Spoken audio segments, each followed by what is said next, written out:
I'm delighted to be speaking with Gali Gold and Anna Navas for the final instalment of our Women in Film series in partnership with F-Rated. And so Gali Gold is head of cinema at Barbican in London. Prior to this, they were the head of programme at Bird's Eye View Films, the artistic director at the UK Jewish Film Festival, a lecturer at University of East London, and a producer at DocaViv, the Tel Aviv International Documentary Film Festival. Anna Navas is director and film programmer at Plymouth Arts Cinema, as well as film administrator at the University of Plymouth. So Anna and Gali, thank you so much for joining us at Qissa. Hello. Hi. Thank you. Thank you for inviting us. Yeah, absolutely. So let's just start with the basics. Can you tell me a little bit more about your current role and kind of what it involves on a day-to-day basis? So my main role is at Plymouth Arts Cinema. So I guess I'm in charge of running program, deciding what we're going to do, when we're going to do it, creating partnerships across the city and across the region where I can to see if we can enhance what we do. So build program around, trying to create a relationship between the mainstream stuff that we do, or the more mainstream stuff that we do, and the films that are slightly more left field, really kind of much more obscure, and trying to balance the program so we can pull in as many audiences as we can right across the board. At the university, my role is a bit different. The film program there is very part-time, and it's linked very clearly with the academic research that happens at the university, and also with the visual arts exhibitions that happen there in the Arts Institute. So it's about trying to create relationships across the board there as well, really. Perfect. And how about yourself, Gali? So I'm looking after the film program at the Barbican Centre in London, and this is a multi-art centre. So we are one of 4 art forms that present programs there. So I'm looking after a team of curators, and we program for 3 cinemas, a combination of first-run films, very similar to kind of other art house exhibitors, and what we call our in-house curated program. So this is the exclusive, more specialized programs that we do either as a kind of team effort around themes, ideas, provocations, and it's very much like our own making. And this is where, like Anna was saying, we create and program more the kind of left of field international cinema that we have much more control over in terms of what we pick and what we choose to put out there. We work with an ample of film festivals and other creative organizations and individuals, both like here in London, but also nationally and internationally, to present those specialized programs, working in collaboration with other art forms in the Barbican, theatre, visual arts and music, to create programs together and present a specialized program for young audiences. And this is our family film club. That is a regular Saturday morning, again, international program for the youngest of audiences. So they start coming at 2, would you believe it? And then also training programs for young programmers and emerging film curators, and the programs that they actually then present to the general audience. Oh, that's very cool. I'd like to come back to that actually. But yeah, you both mentioned there obviously partnerships and how important it is to build these relationships and working with different people. So I guess that's a large part of both your roles. But then I imagine some of it is also sitting, on your own looking at films. So how do you, is that correct? And how do you find that balance between the public work and the private work, if that makes sense? Gali, do you want to say? Should I start? Yeah. I don't know what Anna's experience is, but I know that my curators watch more films than I do. So I think that there is a point where you get to kind of more senior management, that you deal with a lot of, bigger picture planning, strategy. And I do my best to stay in touch with new films and other films that actually are coming into our attention and part of our programs. But I have to say that, proportionally, I probably invest more in managing and looking after people who are looking after those programs and watch more than I do. And this is also in relation to those partners that you were talking about. There's a lot of thinking behind who we're working with, how that would translate into programs and therefore into audiences as well. So this is a lot of the thinking that I'm doing. However, as you say, it's so important to keep in touch. So I tend to look at new stuff that again, I think typifies, kind of our day and age, what's happening here in the UK and internationally. Sadly, I end up watching too much on the small screen, I admit. And that's another thing why festivals are still so important, and for us to go to such events and gain that, proper big screen experience and also the kind of communal experience. I'm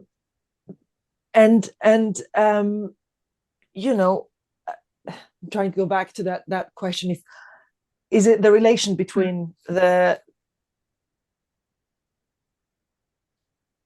think that what is the real effort that I'm trying, or the balance I'm trying to strike, is between staying in touch with what we call the real thing, which is, making sure that you are there present at the moment where a film is kind of, the emergence of an idea, this is what we want to show, whether it's us or a partner, and then the actual event where we actually present it to the audience, because this is what we do, this is our job, and this is our kind of mission, if you like.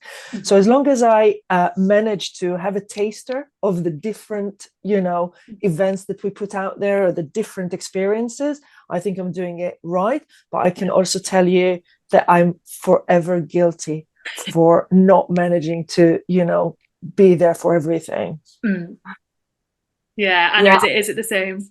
I was going to say exactly the same. I think there's this constant conflict between the things that you should be seeing, the things that you have seen that you're not going to be able to program, so you can't talk about them with anybody because nobody else has seen them, or the fact that you programmed something, you saw something, for example, you see something at a festival 6-8 months before your audience sees it, and then by the time your audience has seen it, you've kind of forgotten your initial reaction to it, and so you're experiencing it in a different way to your audience. And there's this constant feeling of frustration. You're either sort of slightly ahead of the curve or slightly behind of the curve in certain ways, and it's intensely dissatisfying in that sense. But at the same time, I think there's also this feeling that you see something, if you go to a festival, you get a screener and you see something and you have this incredible emotional reaction, and then you can't wait to find a way to fit it into your program and build something around it and bring it to your audience. There's that's the best part of the job, and the worst part of the job, because you have to wait, and then you're not seeing it for the first time with people, because that's quite magical, I think, when you're seeing something for the very first time with your audience and it's it catches fire. But yeah, there's a constantly a conflict between the films that you have to try and make time to see, and the things that you want to see, and sometimes you just kind of want to watch a guilty pleasure that's nothing to do with work, and and there's nothing wrong with that either. Traitors. Oh yeah, I love traitors. I was going to say that because I used to work in publishing, and I found the same thing where I was like, well, I just want to read this book that's been on my shelf for ages, but I have to read these books because these are the ones that I need to be talking about. So do you ever go to the cinema like on a weekend? Yeah, I mean, I have to say that sometimes, not so much now. Before I worked in the industry, I used to go to the cinema twice a week. And it's really, it's really strange how you kind of, then you're in the industry and you don't do that so much. And it's crazy, because when I do make time to do that, I do like my preference is to kind of go midweek on my own, to see something, because then it just feels like you're doing something really naughty, and that's really great, because it's a really trashy film. In fact, it's better. The trashier the film, the better, in a way. Love that. Yeah. I'm with Anna there. I have to say, first, I do have teenage kids, so and I feel like I have a mission in, no matter what film it is, but to go with them to the cinema. So they, I say they keep me on my toes, I keep them on their toes as well. So in that respect, it's just that habit of going into the cinema and watching that film in that set up, and that's great. So I do therefore watch things that I would never choose to watch myself. With them. Well, with Anna, that never ceased to be my best, treat for me time, is daytime on my own. I'm with you, actually. I really enjoy going to the cinema on my own, and preferably when the cinema itself is relatively empty. Otherwise I get quite distracted by others. So yeah, really enjoy that. So Anna, I guess this applies maybe more to you then, from what you were saying earlier, Gali, in terms of like curating, deciding which films are coming in, particularly for festivals and things like that. How do you decide what you're going to showcase? Like, so many films come out every week. Yeah, I mean, that's the point, and we're really limited because we're a single screen venue, so it's really frustrating that, what I would love, my dream scenario is 2 or 3 screens. I've got the sweet spot, I think, is 2 screens. A nice small 2 screener would be perfect, but with 1 screen, you've got to really think. We program a month in advance, and so that there are going to be films that you have to get in your program. Things like Poor Things, All of Us Strangers, those kinds of films that you absolutely want to make space for and have to make space for. And then underneath that kind of like First Division, you then plug in all of the little gems that you found, or we do lots of work in partnership with people like Cornwall Climate Care to put films on that that they bring to us that have got a kind of environmental messages, and so then we can build some sort of smaller stuff around that, and we can have panel discussions with a film, and things that have a more kind of regional or local interest, the best from the international market as well. So it's a constant juggle, and you do have to make hard decisions about the films that you can't screen because there's just no room. And that they're going to be good, but you also have to boiling it down to brass tacks, you've got to make money. We have to we have to have ticket sales in order to survive. And so there's that has to come into the mix as well. It's not just about the films that are amazing, it's about the films are going to pull people in as well. If I can add just to that, I mean, I know you're right, and I think it's important for people also to know that when we talk about being sustainable, we also talk about the kind of business model, and it's not a sin to think that this is what we also need to do. And it's striking the balance, and also like understanding that getting those titles that will be more like the crowd pleasers, and they can be amazing films. It doesn't mean that you have to trash it at all. I mean, we have this opportunity now with Poor Things or All of Us Strangers. I look at our box office over the last weekend, it's phenomenal, and these are exceptional films. But this allows us, therefore, to take risks on other things that we greatly believe in, get them onto a screen, and know that we not necessarily will get a full house, but we will get substantial audience that otherwise, unless we were there to scout them, because these are films that often do not have distributors, they wouldn't be seen. Same with smaller films. I think on the distribution kind of slate, there will always also be the smaller titles, and it's staggering to know where that over 900 films were distributed in the UK last year. It's like who can hold that? However, when you as a programmer think, okay, what are the other principles I'm using in selecting those films? So I will have the Poor Things and I will have the All of Us Strangers, but then I want an international program. I want to think about diversity within, behind and on camera. I want to think about the different audiences I'm catering, and then those parameters, have to inform your choices. Yeah, absolutely. So let's talk a bit about diversity in film, I guess, as you nicely mentioned there. So obviously, with this is partnered with F-Rated, and you've both partnered with F-Rated as well to kind of demonstrate that your programs fairly represent women, both on screen and behind the camera. So is that, as you said, Gali, that's something that you're consciously considering when you're programming? Absolutely, as well, and alongside the other protected characteristics. So I think the cross-sectionality here is super important. So diversity on screen and behind the camera is super important to us. Obviously, gender parity, in fact, is probably the easiest, if you like, to, and because it's more like a commonplace today to talk about that.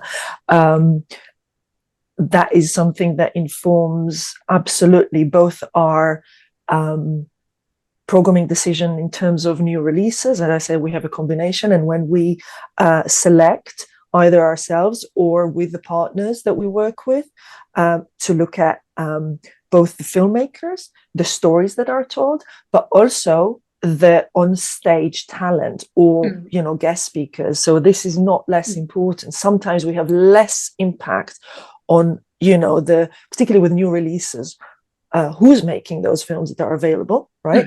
But we can absolutely think we want to hear from other craft people, and then look at women specifically. We want to hear from the film critics who are women. So we're very mindful when we make these choices in light of the aspiration for gender parity. Yeah. Okay, perfect. And Anna, I imagine that's similar for you. Yeah, absolutely the same with us. I mean, it's something that we've thought about more and more over the years, and I think, like Gali says, I think gender parity is in a way easier in some senses because more films are being made by women. Not enough, more than were, and so the visibility is much higher. And we partnered with Reclaim the Frame when they were piloting their Reclaim the Frame scheme 5-6 years ago, with a view very much to really foregrounding these stories and foregrounding women, not just on screen, but screenwriters, directors, actors, to try and I think it's just about changing the language and the way we think about cinema, and thinking we should all be activists. It's not enough to just kind of think, oh well, somebody else is going to do this, oh other people are doing the work. I think as a programmer you have to kind of make the effort to do that. And sometimes it's really interesting, like most of the time people don't comment, but we sometimes get comments like too many feminist films, and you sort of think, well, really? I mean, last year I did a rough calculation earlier this morning. So last year we screened 178 films, 47 of them were directed by women, and I think that's not enough. But it's interesting how some people think that's too much, and who are these people? But the fact that we get those kind of comments occasionally makes me think, okay, I'm doing something right, because it's pushing some buttons that need to be pushed, and I just think it's something that I don't know. I think you have to feel that you're doing something, no matter how small it might feel. I think it's really important to do something. Yeah, definitely. And the kind of, hopefully, I can never say this word, cumulative mass of people doing that, will bring about the change. So you are obviously both women in the film industry. So how was it for you when you first got into the industry? Is it something that you studied from the very beginning? Was it always your plan, or did it kind of happen in a roundabout way? I didn't have a plan. No one has a plan. I didn't have a plan, and I didn't know I'm getting into the film industry as such. I grew up in Jerusalem, and I started working in film in Israel. And I think that it's only now I'm 53, and you look back and you think, oh, actually there is a line that connects all of that. And I think that line is, like Anna was saying, there's this combination of activism, social and political awareness, and the love of this art form that actually were there with me from the outset, and I think I was very lucky to be able over time to actually create something that is a profession and a career. But I started working actually for a Palestinian Israeli women organization back in the mid-90s, and I was actually working in their comms. But what I really wanted to do was to create a film series at the Jerusalem Cinematheque that would look at films about women in our region. And you live in Israel, and you're bordering all those Arab countries, but you have no access to them. And it was at that time much better times than these days. We were at least able to get the films. So I created a film series that was about women in the Middle East. Some of the films were made by women, but all of them were about women. And my idea was to really bring audiences to look at those stories that they are so close to us, but so far, and unfamiliar. And I go back, this is like 96. This is a long time ago, right? And I'm thinking, wow, that kernel is still there, is still there. So I'm not going to take you through my CV and work, because I then to go and studied film and did all sorts of different things. But I think that was the kind of driving force. I can still see it today in what I do at the Barbican. Nice. And how about you, Anna? Similar in some senses. I had no plan at all. I had no idea what I was going to do. I didn't even know. I mean, I'm from South Wales, and I didn't know that there were jobs like this in the world. Now, that sounds ridiculous, but nobody did this kind of thing. And so when I was a teenager, it was sort of the golden age of world cinema on television. So, Channel 4 and Film 4 and BBC 2, they used to screen like amazing world cinema films, like on the normal weeknight. So I sort of suddenly had this window into another world, and I'd loved films anyway, but I suddenly started seeing that films could be about, other people's lives and the way it connected you to other people's lives and other people's cultures. And something about that kind of, I don't know, ignited more of an interest. And so I did a humanities degree, but part of that was film studies, which I just did because I thought it was interesting, rather than that there was going to be any career move. I mean, I literally had no clue. And then I just sort of fell into all of this by accident. I mean, genuinely by accident. I came to Plymouth University, started volunteering at Plymouth Arts Cinema, as it was at the time, just doing some backup admin stuff for the film programmer, who then left, and they didn't have anybody to do it. So I just started doing it. And then 20 years later, here you are. And I do know lots of people in the industry who've kind of, that's happened. It's sort of like this accidental thing that you suddenly find, oh, I'm in it. I agree. I mean, my career obviously has been not in film, but in the creative industries.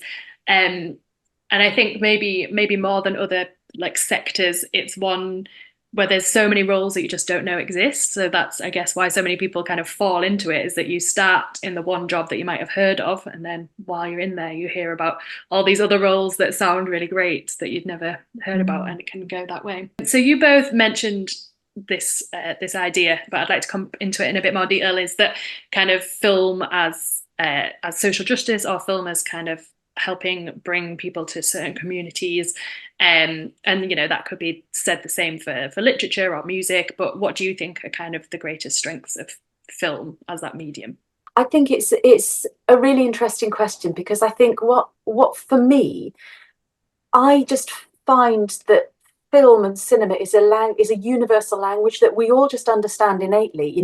We all watch films from a very young age, and so we kind of understand the way stories are told, and so we can connect to it much more easily, I think, than with many other art forms. And I think it's a really useful immediate tool to help people have insights and understandings into things that are beyond their own experience in really magical ways.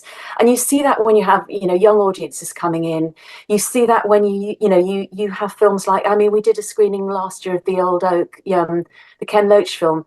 Plymouth is a designated dispersal city, which is a horrendous name for refugees and asylum seekers. So we work with a lot of local charities who work with refugees and asylum seekers, and we did a screening of The Old Oak, because suddenly you can have these big conversations using cinema to kind of drive a conversation and trigger a conversation that feels so fruitful, so immediate.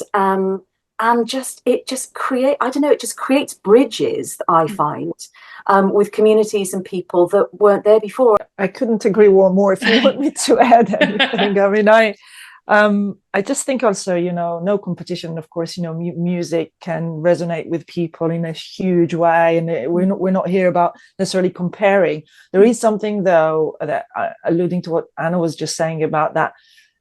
There's no sense of entitlement. Everybody can go to the film to film screenings, feel that potentially, again, they belong. It's a place that is also theirs. They don't need the permission. Like, we want people to not feel like they need permission for any art, to any art form. Sadly, sometimes it's the case. So here you have a popular, very accessible art form on the one hand, that is really approachable, probably more than any on the whole. Don't ask my teenage kids about the particular films that I'm making them watch. However, there is, of course, the psychology of it, of that whole, and we're not going to get into psychoanalysis study of film, but there is something about sitting, and getting, into somebody else's life and then kind of forgetting yourself in that and being immersed in that in a very profound way. And there is, again, the collective experience. So I'm not saying, we all also love sometimes to watch films, not necessarily with hundreds of people. However, on certain occasions, I mean, that experience of being there together with other people and sharing that experience is just, to me, there's nothing as powerful as that. And I'll give you like a tiny example, actually. I can say that as a gay a woman, to go to a screening, I'm talking early in the days, I co-directed the Gay and Lesbian Film Festival in Jerusalem, which was the second time it ever happened. To be there, in the Jerusalem Cinematheque with other queer people and watching films that actually represent us in one way or another was just momentous, and I still get a little bit of that, 30 years later, when I go and attend events that, I feel some communality with their audience.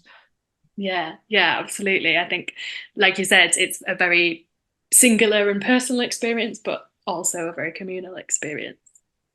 Gali, I wanted to go back to what you were saying about kind of the young filmmaker programs and the things you run at the Barbican. And I guess a question to both of you is kind of, what advice would you give to young people, particularly like young women wanting to get into a similar role to your own? Sure. So the programs that we run are for film programmers rather than filmmakers. So we come into that from our place as exhibitors and as programmers, and acknowledging, and more than just acknowledging, but emphasizing the importance there is for those we call the gatekeepers. So in this case, it's Anna and myself. So the people who are there saying yay or nay to what we end up see on our screen. And we know what a difference those gatekeepers can make, both to the work that is being shown and, as I said, translated into the audiences that are coming in. So we see it really as our duty to expand, and diversify those forums where such decisions are being made. So one program is the young programmers, which is like for 19 to 25, and they are like total novices to the work of film programming.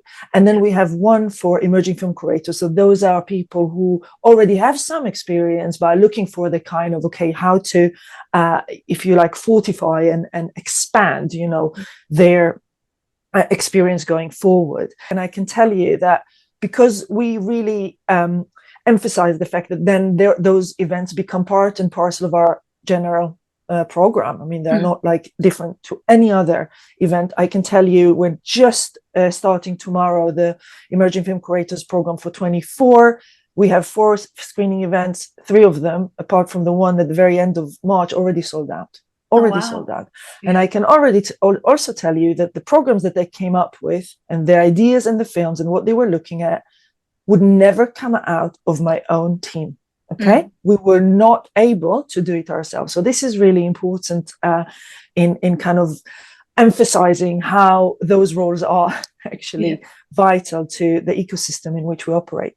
In terms of advice, both Anna and myself said, we didn't have a plan. I'm not saying, I think the most important thing is that you stick to what you believe in and what you love, but don't ever think that any job is too inferior for you.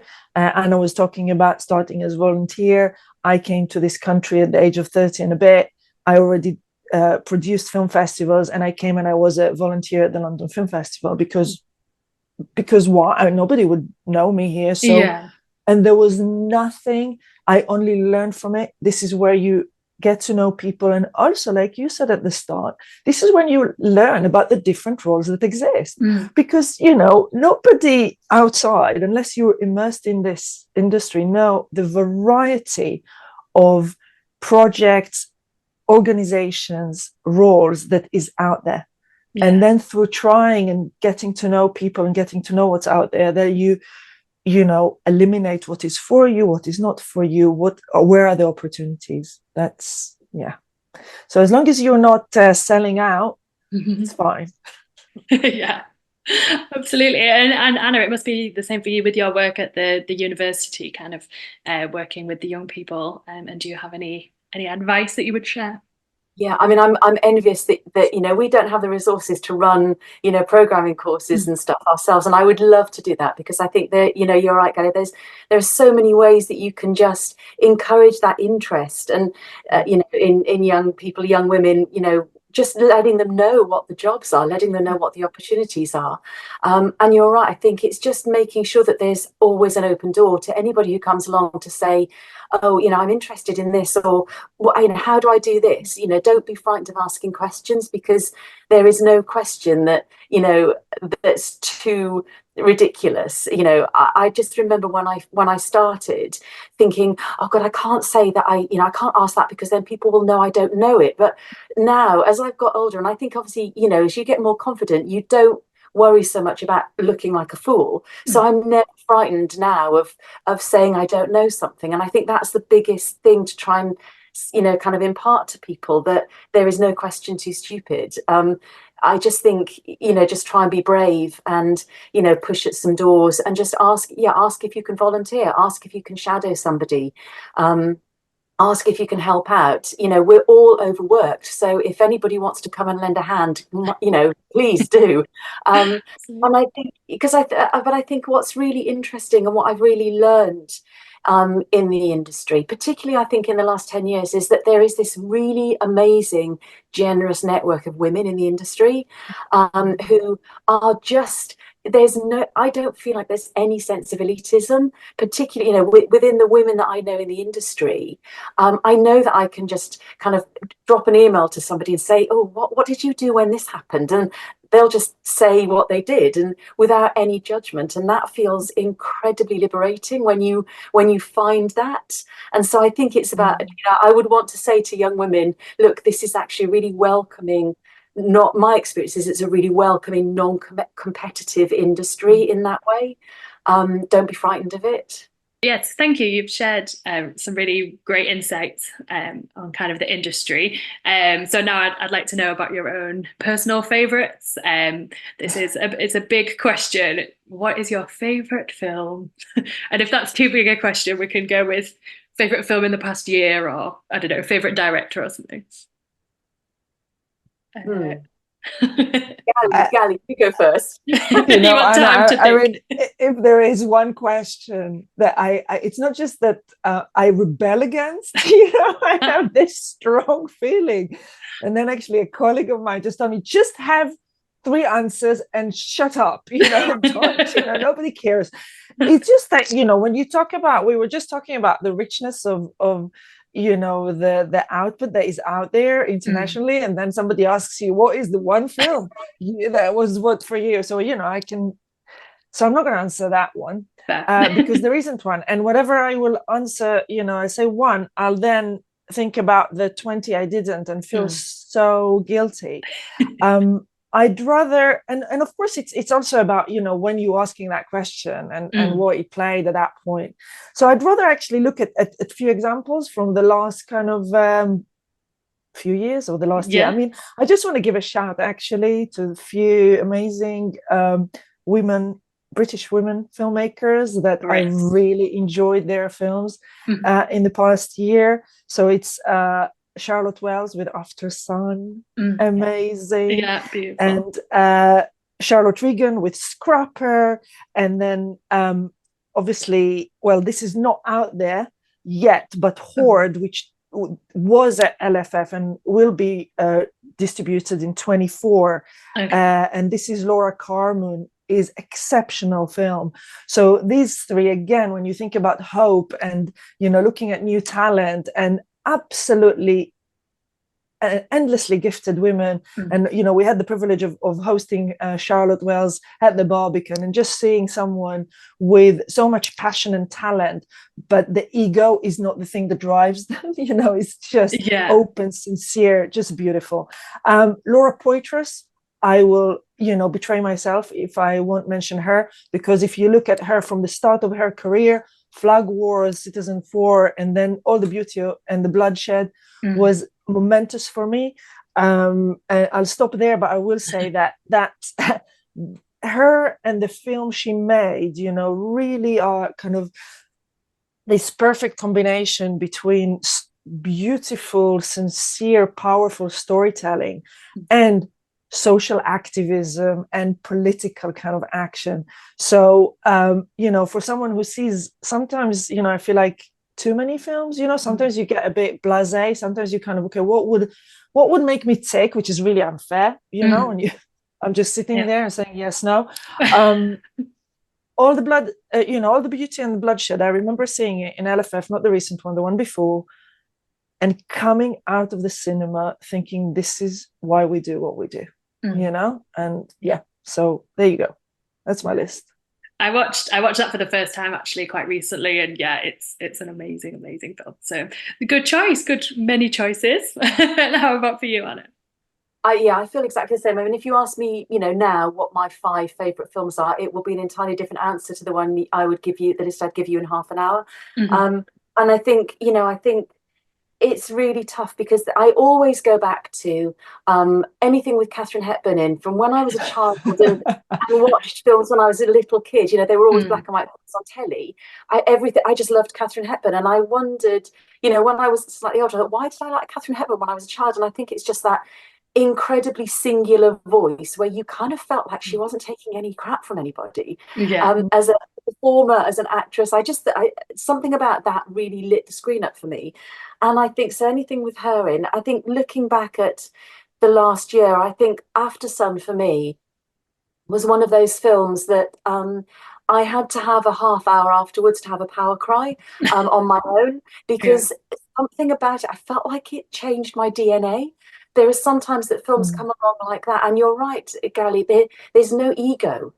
You can see it kind of leaks through the screen that this is a beautiful filmmaker making something just so emotionally honest, in a way that's not about showing off, and it's not about doing anything other than just staying pure to a story, and creating some really beautiful performances. And so I think films like that for me, and I do genuinely feel that British female filmmakers are doing some really incredible work with that kind of thing. This I just think about the lineage from people like Lynn Ramsey and right the way through. And I think last year as well, How to Have Sex was another film that completely blew me away. I took my friend's teenage daughter and her friends, because I really wanted to see what the 17-year-old point of view was watching that film on the big screen. And we had the most incredible discussion afterwards. And I think films like that, I don't know, it connected me to my own past, and it connected them to their present. And to have those conversations out of a film like that was just really beautiful. I think there's an awful lot to celebrate, and without looking backwards too much, I think there's a huge amount, to come, which I think is really exciting in the industry. Yeah, absolutely. Thank you for those. And if you weren't doing the role that you're doing now, what do you think you'd be doing? Either realistically with your skill set, or just like pipe dreams? Honestly, I don't know what I do. I literally feel like I genuinely don't know what I do. Every now and again I have a little fantasy that, I'm not, doing this job. What would I do? And I can't genuinely think of what I've got no skills. I have no skills. Sure, that's not the case. I've got no idea. How about you, Gali? Oh, it's so hard. I think that I saw it in the question you sent us before, and I just ignored it because it's a really good question, to ask someone. I think that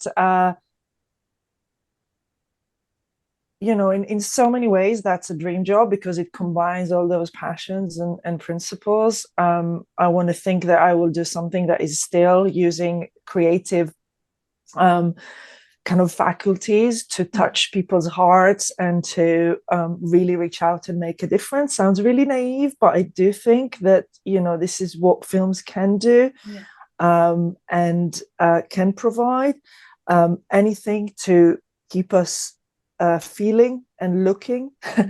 And if I could be a drummer and have Wembley standing there, I'll do that. But, you know, it wasn't, you know, one of the options I explored early enough. But there you go. That's a proper dream.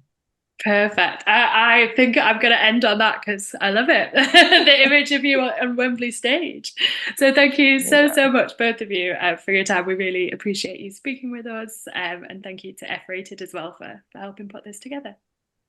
Thank you so much. Really enjoyed it. Yeah, thank you. I really enjoyed it too.